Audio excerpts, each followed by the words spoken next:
Assalamualaikum warahmatullahi wabarakatuh. Alhamdulillah wa syukrulillah wa bini'matillah la hawla wa la quwata illa billah.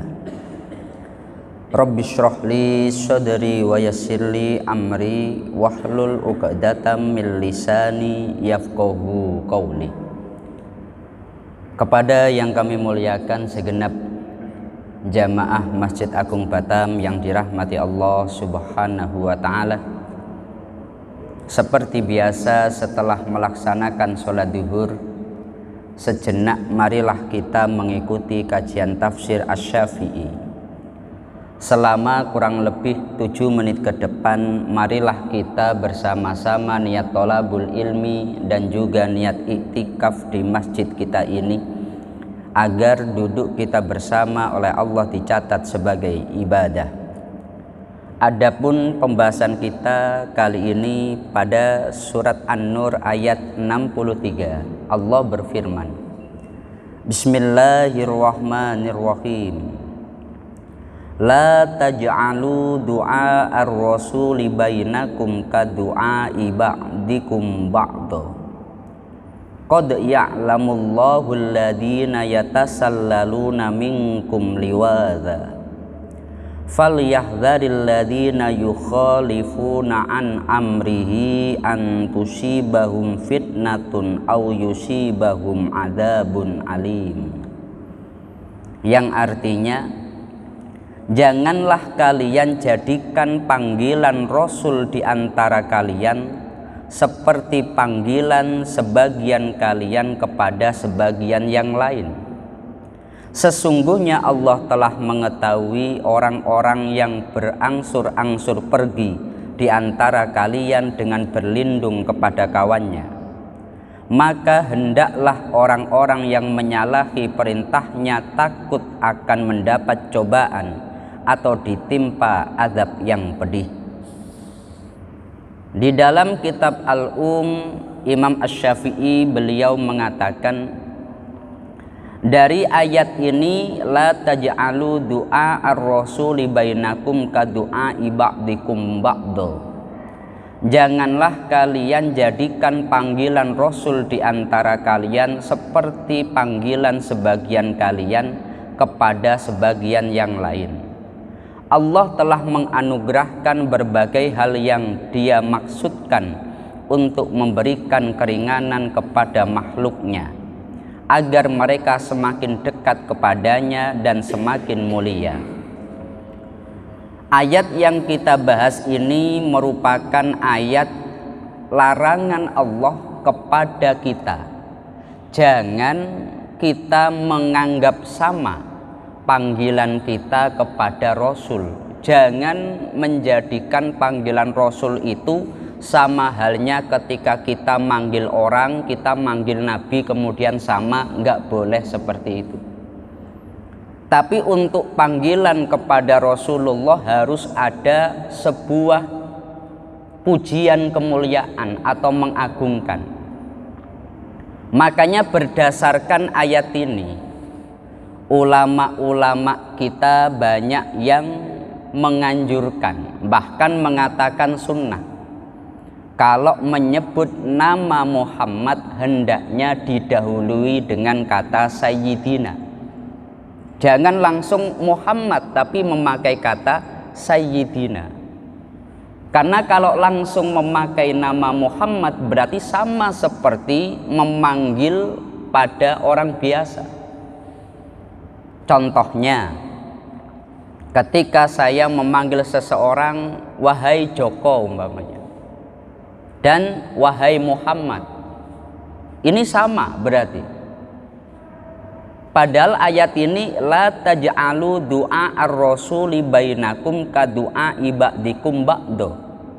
Janganlah kalian jadikan panggilan Rasul di antara kalian seperti panggilan sebagian kalian kepada sebagian yang lain. Maka hendaknya ketika kita menyebut nama Muhammad didahului, bisa dengan nama Muhammad didahului Nabi Muhammad, atau Rasulullah yakni Muhammad, atau Sayyidina Muhammad. Ini kenapa? Karena jangan sampai kita ketika menyebut nama Nabi Muhammad itu tidak ada penghormatan sama seperti kita menyebut yang lain. Wong kita ketika menyebut manusia biasa saja kita senantiasa memberikan gelar penghormatan. Memang ada hadis Rasulullah Shallallahu Alaihi Wasallam ketika Allah berfirman di dalam Al-Quran, innallaha wa malaikatahu yusholluna 'alan nabi ya ayyuhalladzina amanu shollu 'alaihi wasallimu taslima. Yang dalam ayat itu, wahai orang-orang yang beriman, shollu 'alaihi, bersolawatlah kalian kepada Nabi, wasallimu, dan ucapkanlah salam kepada Nabi. Maka para sahabat tanya kepada Nabi, wahai Rasulullah, kami di dalam Al-Quran diperintahkan membaca sholawat kepada engkau. Lalu bagaimana cara membaca sholawat kepada engkau? Maka Rasulullah menjelaskan, qulu Allahumma sholli ala Muhammad. Ucapkanlah Allahumma sholli ala Muhammad. Ya Allah, semoga sholawat kepada Muhammad. Ini adalah perintah Rasulullah. Ketika sahabat tanya dijawab, ucapkanlah Allahumma sholli ala Muhammad. Ya Allah, semoga sholawat pada Muhammad. Tapi kalau orang tahu maknanya, kita betul-betul menghayati maknanya. Ulama-ulama yang menghayati maknanya, bibir mereka tidak akan sanggup langsung menyebut nama Muhammad. Ya Allah, semoga sholawat pada Muhammad.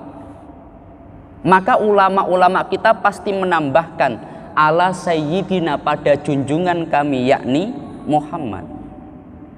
Kenapa di dalam sholawat senantiasa ditambahkan sayyidina?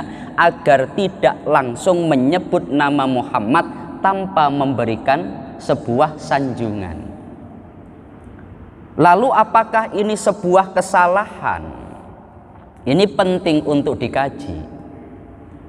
Di dalam Al-Quran Allah ketika mengkabarkan bahwa Nabi Zakaria akan memiliki seorang putra yakni Nabi Yahya. Nabi Yahya di dalam Al-Quran disifati Biyahya musaddiqom bikalimatim minallahi wa sayyidaw wa hasura. Yahya adalah sayyida atau sayyid, junjungan. Artinya seorang nabi di dalam Al-Quran dengan penyebutan sayyid itu ditetapkan. Di dalam hadis Muslim, Rasulullah sendiri beliau mengakui, ana sayyidu waladi Adam yaumal qiyamah. Aku ini junjungan manusia di hari kiamat nanti, yakni sayyidnya manusia. Lalu kenapa Rasulullah ketika memerintahkan sahabat mengatakan cukup Allahumma sholli ala Muhammad? Ini karena ketawaduan beliau. Umpamanya Anda memiliki gelar banyak, kemudian ada orang tanya, Pak, bagaimana cara menyebut nama Anda nanti? Atau siapa nama Anda? Pasti kita cukup menyebut nama saya Joko, umpamanya gitu saja. Tapi ketika disebutkan di podium nanti dengan Al-Alim, Al-Alamah, dan seterusnya. Maka dalam hal ini sebuah penghormatan kepada Rasulullah, ulama-ulama menambahkan kata Sayyidina. Hanya saja dalam hal ini akhirnya ulama berbeda pendapat. Sebagian ulama karena berdasarkan perintah Rasulullah kalau khusus membaca sholawat cukup ala Muhammad, karena Nabi mengajarkannya seperti itu. Tapi sebagian ulama mengatakan sebagai wujud penghormatan kepada Nabi maka disunahkan menambahkan Sayyidina. Akhirnya sebuah pertanyaan muncul lagi dalam hal ini, contohnya di dalam kitab Syarah Kifayatul Awam. Orang yang taat dengan orang yang hormat lebih diutamakan mana? Kalau mengatakan Allahumma sholli ala Muhammad, ya Allah sholawat kepada Muhammad, itu karena perintah Nabi seperti itu. Tapi kan kesannya tidak hormat.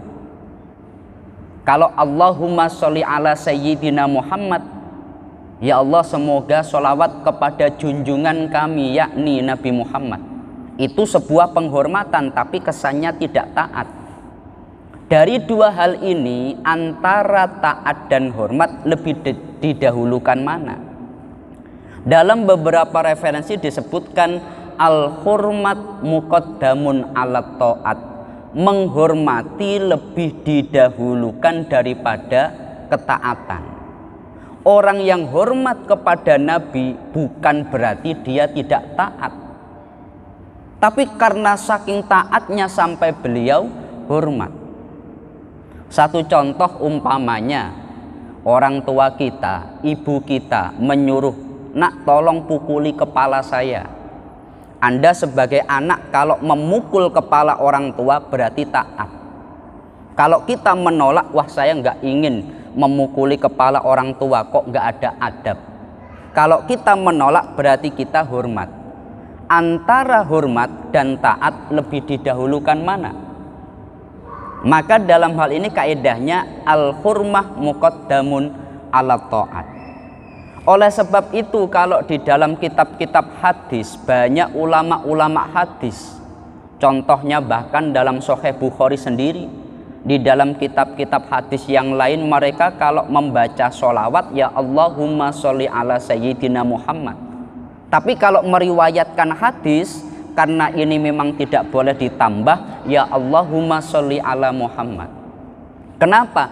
Karena di dalam ayat ini Allah melarang seseorang menyamakan penyebutan kepada Nabi sama seperti yang lain. Wong manusia yang lain saja kita hormati, masa ketika bersolawat kepada Nabi langsung ya Allah semoga solawat pada Muhammad, tanpa ada sanjungan Rasul, tanpa ada sanjungan Nabi ataupun sanjungan yang lain, langsung menyebut nama Muhammad. Maka disinilah ulama menambahkan kata Sayyidina, dan itu sebagaimana di dalam ayat menjelaskan tentang Nabi Yahya, sebagaimana dalam hadis Rasulullah di dalam Sahih Muslim. Ini tidak bertentangan dengan Al-Quran dan juga tidak bertentangan dengan hadis, bahkan berlandaskan Al-Quran dan berlandaskan hadis. Kenapa ulama mengambil putusan hukum seperti itu? Semoga ini bisa bermanfaat untuk kita semuanya, dan semoga melalui pembahasan ayat ini kita semakin bisa mengagungkan Rasulullah, dan ketika menyebut nama beliau kita betul-betul bisa mengkhususkan dengan keagungan, dengan tidak disamakan dengan manusia-manusia yang lain. Semoga bermanfaat. Mari kita tutup dengan bersama-sama membaca surat Al-Fatihah. Al-Fatihah. A'udzubillahi minasyaitonirrajim. Bismillahirrahmanirrahim. Alhamdulillahirabbil alamin, arrahmanirrahim, maliki yaumiddin. Iyyaka na'budu wa iyyaka nasta'in. Ihdinas siratal mustaqim, siratal ladzina an'amta 'alaihim ghairil maghdubi 'alaihim waladdallin. Amin. Kurang lebihnya dari kami mohon maaf. Akhirul qauli wallahul muwaffiq ila aqwamit thoriq. Wassalamualaikum warahmatullahi wabarakatuh.